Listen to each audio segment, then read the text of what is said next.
বিসমিল্লাহির রহমানির রহিম।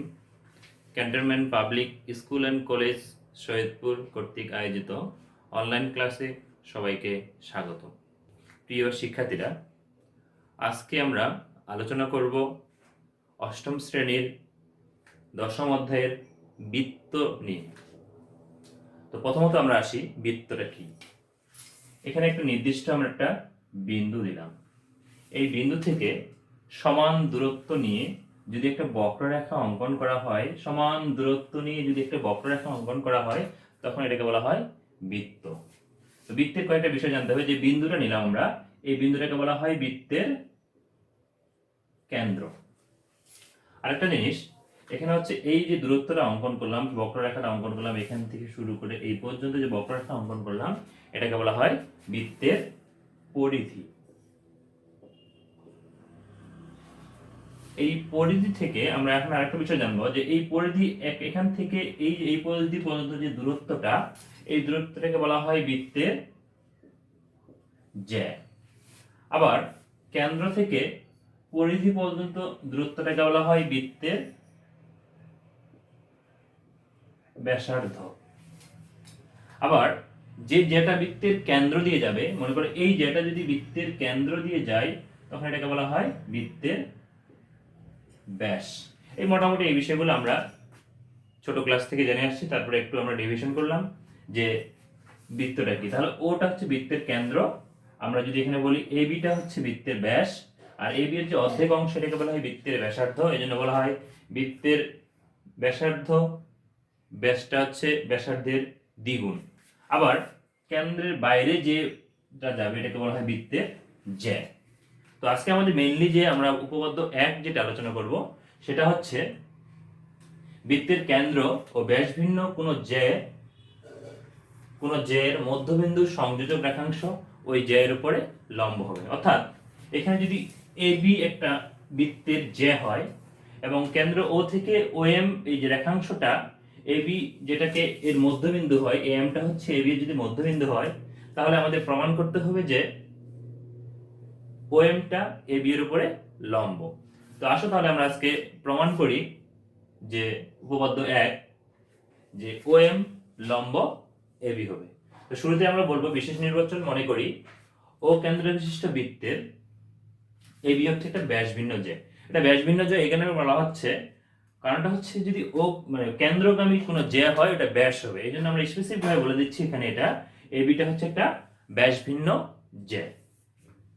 আর ওএম রেখাংশটা ওই যেটাকে সমদ্বিখণ্ডিত করেছে, অর্থাৎ এম বিন্দুটা এবি এর মধ্যবিন্দু হবে। তো আমরা এই জন্য বললাম যে এম ওই জে এর মধ্যবিন্দু। তাহলে প্রমাণ করতে হবে যে আমাদের এখানে ওএম লম্ব এবি। তো প্রথমত আমরা অঙ্কনে একটা কাজ করব। অঙ্কনটা যেটা করছি আমরা এখানে এইটা আর এটা যোগ করলাম, তার মানে হচ্ছে ওএ ও বি যোগ করলাম। তো এইসব উপপাদ্য প্রমাণের জন্য মেইনলি যে জিনিসটা আমাদের আলোচনা করতে হবে সেটা হচ্ছে, আমরা প্রথমত যে কাজটা করব তা হলো ও এই যে দুটো ত্রিভুজ আছে, এই ত্রিভুজ এবং এই ত্রিভুজের মধ্যে আমরা তুলনা করব। তো আমরা যদি দুটো ত্রিভুজ আছে, এখানে একটা ত্রিভুজ হচ্ছে ও এ এম আর একটা ত্রিভুজ হচ্ছে ও বি এম, এই দুটো ত্রিভুজের মধ্যে যদি আমরা তুলনা করি, তাহলে দেখা যাচ্ছে এখানে যে এই ত্রিভুজের এ এম এই বাহুটা সমান।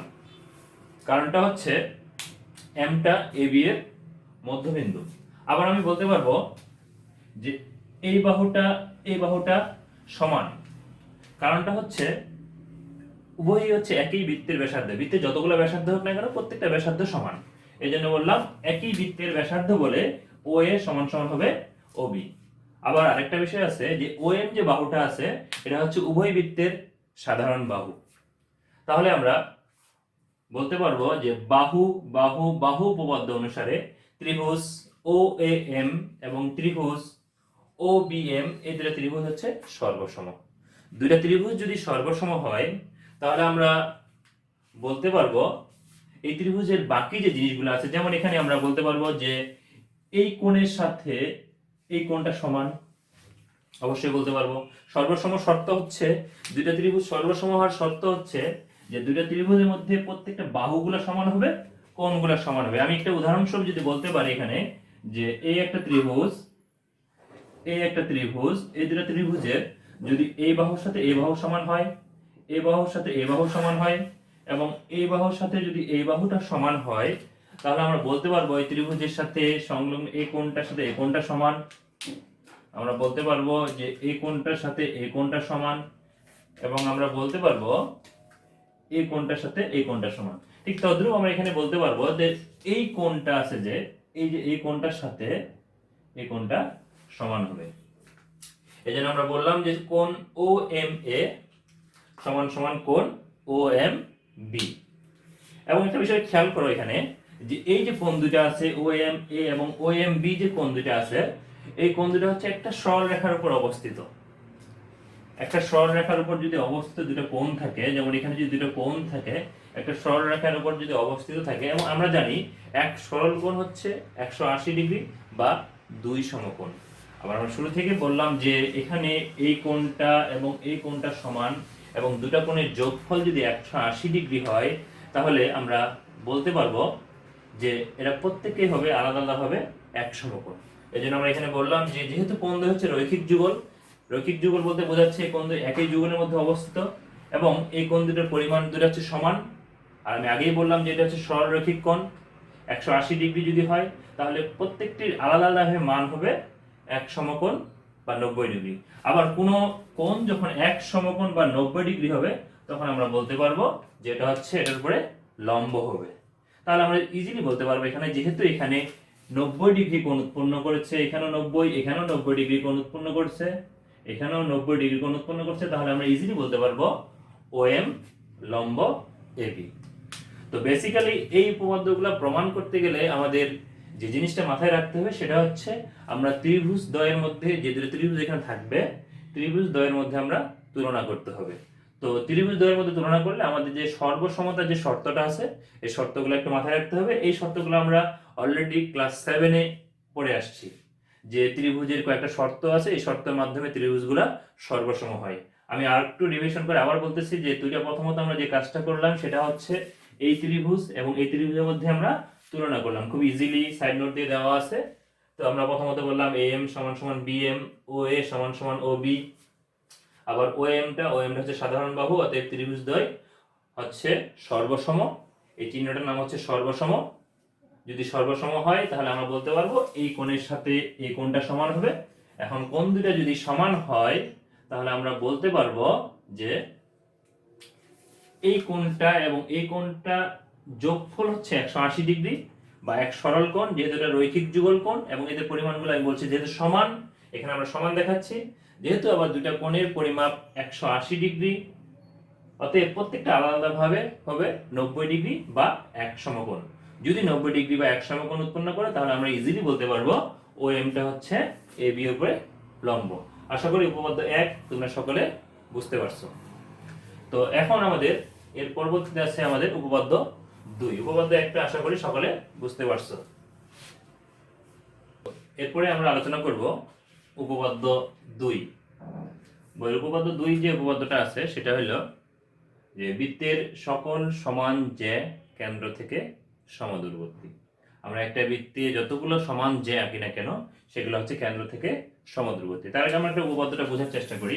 যদি এটা একটা বৃত্ত হয় ও কেন্দ্রবিষ্ট বৃত্তে, এখানে আমরা যতগুলো জ্যা সমান সমান জ্যা আঁকি, মনে করো AB একটা জ্যা, BC একটা জ্যা বা CD একটা জ্যা, যতগুলো জ্যা আঁকি না কেন প্রত্যেকটা জ্যা যদি সমান হয় তাহলে কেন্দ্র থেকে সমান দূরত্ব থাকবে। না কেন্দ্র থেকে AB এর দূরত্ব, BC এর দূরত্ব, CD এর দূরত্ব সমান হবে। তো উপপাদ্যটা এই জন্য বলা হচ্ছে বৃত্তের সকল সমান জ্যা কেন্দ্র থেকে সমদূরবর্তী। তো আমরা এখানে দুইটা জ্যা নিলাম, প্রথমত এটা দিয়ে আমরা প্রমাণটা করব। তো বিশেষ নির্বাচন আমরা যেটা লিখলাম, যে বিশেষ নির্বাচন মনে করি ও কেন্দ্রবিশিষ্ট বৃত্তে AB এবং CD দুইটা সমান জ্যা। তো আমরা এখানে প্রমাণের স্বার্থে OE এবং OF টা নিলাম হচ্ছে ওই জ্যা দ্বয়ের উপরে লম্ব। আমাদের প্রমাণ যেটা করতে হবে যে যেহেতু দূরত্বগুলো সমান হবে এই দূরত্বটা এবং এই দূরত্বটা আমাদের সমান, তার মানে হচ্ছে OE সমান সমান হবে OF যদি আমাদের জ্যা দুটা সমান হয়। তো আমাদের এখানে অঙ্কন অনুসারে অঙ্কন যেটা করব সেটা হচ্ছে ও এ এবং ও সি যোগ করব। তো আমরা এখন প্রমাণে আসি। প্রমাণটা যেটা বলা হচ্ছে সেটা হলো যে ওইটা যেহেতু এ বি এর উপরে লম্ব এবং ওএফটা যেহেতু সিডি এর উপরে লম্ব, তো আমরা লম্ব হয় আমরা বলতে পারবো যে এখানে এই এই এবং বি দুইটা হচ্ছে সমান, এবং এখানে বলতে পারবো সি এফ আর ডি এফটা সমান।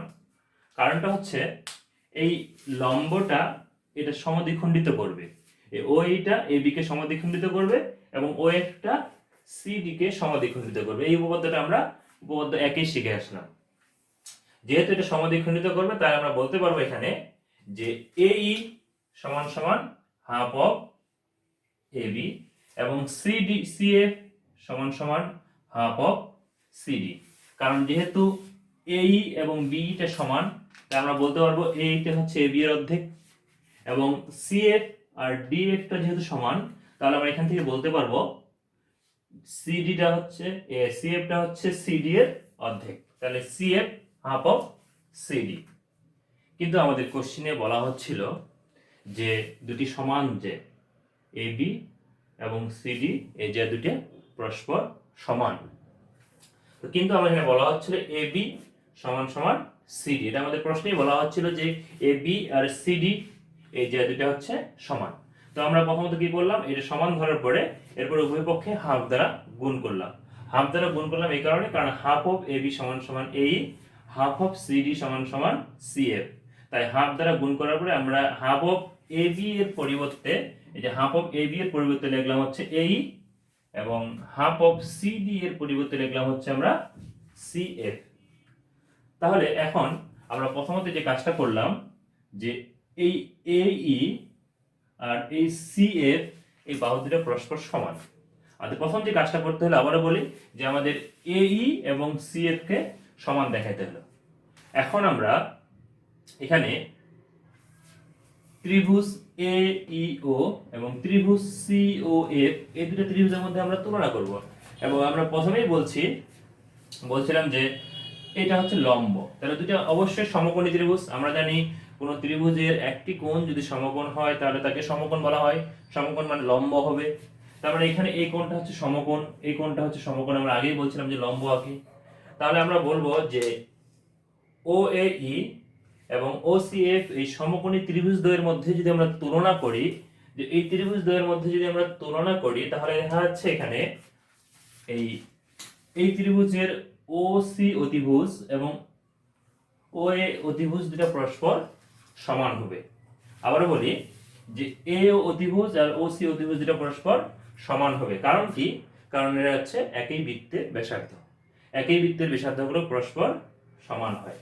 আবার আমরা শুরুতে প্রমাণ করে আসছিলাম যে এই এবং সিএফ বাহু দুটো সমান। তো এটা আমরা প্রমাণ করে আসছিলাম যে এই ত্রিভুজের এই বাহু এবং এই ত্রিভুজের এই বাহু পরস্পর সমান। তাহলে এই ও এ ই এবং ও সি এফ এই সমকোণী ত্রিভুজদ্বয়ের মধ্যে আমরা দুইটা বাহুকে যদি সমান দেখাতে পারি তাহলে সমকোণী ত্রিভুজের অতিভুজ বাহু সর্বসমতা উপপাদ্য অনুসারে আমরা বলতে পারবো ত্রিভুজ ও এ ও ও এ ই ও সি এফ এই ত্রিভুজ দুটো হচ্ছে পরস্পর সর্বসম। এখন দুইটা ত্রিভুজ যদি পরস্পর সর্বসম হয় তাহলে আমরা এই ত্রিভুজের যে কোনো কোণ যে কোনো বাহু সমান দেখাতে পারি। তো আমরা যেহেতু প্রমাণ করলাম ও এ ই ত্রিভুজ ও সি এফ ত্রিভুজ এই দুটা ত্রিভুজের পরস্পর সর্বসম, তাহলে আমরা বলতে পারবো এই দুটা ত্রিভুজের এই বাহুর সাথে এই ত্রিভুজের এই বাহু পরস্পর সমান। তাহলে আমাদের কাঙ্ক্ষিত যে প্রমাণটা ছিল সেটা হলো ও ই সমান সমান ও এফ। তাহলে আমাদের এই প্রমাণ হয়ে গেল। তো আমাদের আবারও বলি যে এই উপপাদ্যগুলা প্রমাণ করার ক্ষেত্রে মেইনলি যে বিষয়টা আমাদের করতে হচ্ছে সেটা হচ্ছে ত্রিভুজ দ্বয়ের মধ্যে তুলনা করতে হচ্ছে। আমরা এখানে এই দুইটা ত্রিভুজের মধ্যে তুলনা করলাম, এই দুইটা ত্রিভুজের মধ্যে আমরা তুলনা করে যেটা পাইলাম যে ত্রিভুজ দুটো হচ্ছে সর্বসম। আর দুইটা ত্রিভুজ যদি সর্বসম হয় তাহলে আমরা বলতে পারবো ওই ত্রিভুজের প্রত্যেকটি বাহুর সাথে পরস্পর সমান হবে। এবং কোণগুলো পরস্পর সমান হবে। তো আমরা এখানে যেটি মেইনলি প্রমাণ করলাম যে ও এ ই এবং ত্রিভুজ ও সি এফ, ত্রিভুজ চিহ্ন ও সি এফ, এই দুটো পরস্পর যদি আমরা সর্বসম হয়, সর্বসম হলে আমরা প্রমাণ করতে পারলাম যে ও ই সমান সমান ও এফ। আবারও শুরু থেকে একটু উপপাদ্যটা আমি রিভাইজ করতেছি। দেখো যে বৃত্তের সকল সমান যে কেন্দ্র থেকে সমদূরবর্তী।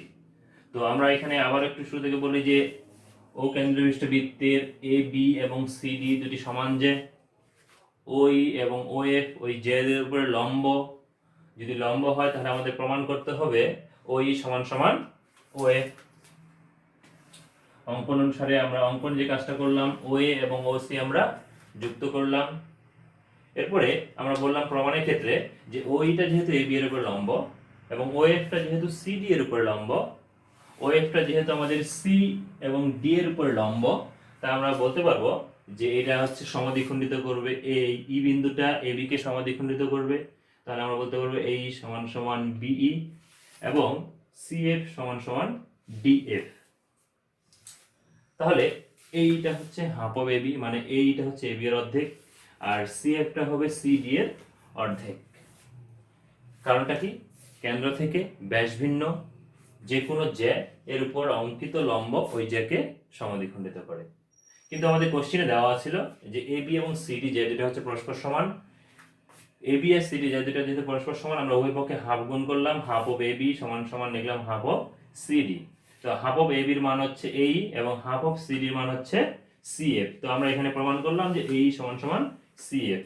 এখন আমরা দুটো ত্রিভুজের মধ্যে তুলনা করব, ত্রিভুজ ও এ ই, ত্রিভুজ ও সি এফ। এই সমকোণী ত্রিভুজদ্বয়ের মধ্যে যদি আমরা তুলনা করি, তুলনা করলে আমরা এখানে দেখতে পাইলাম ও এ সমান সমান ও সি এবং এই সমান সমান সিএফ, যেটা আগে আমরা প্রমাণ করলাম।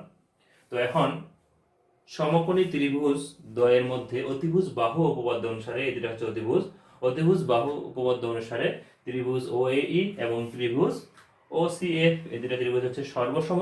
দুইটা ত্রিভুজ যদি সর্বসম হয়, আমরা বলতে পারবো ত্রিভুজের প্রত্যেকটা বাহুর সাথে সমান হবে এবং কোণগুলো সমান হবে। তো আমরা এখানে সমান দেখানোর উদ্দেশ্য ছিল এই বাহুটার সাথে এই বাহুটা সমান হতে, আমরা বলতে পারবো ওই সমান সমান ও এ। তো আশা করছি তোমরা সকলে এই উপপাদ্যটা বুঝতে পারছো। খুবই সিম্পল একটা উপপাদ্য, এই উপপাদ্যটা আশা করি সকলে বুঝতে পারছো। এই উপপাদ্যগুলো প্রমাণ করার জন্য দুইটা ত্রিভুজের মধ্যে আমরা তুলনা করলেই প্রমাণটা খুব ইজিলি করতে পারি। তো আমার বিশ্বাস যে সকলে এই উপপাদ্যটা ভালো মতো বুঝতে পারছো। সবাই ভালো থাকবা, সুস্থ থাকবা, আল্লাহ হাফেজ।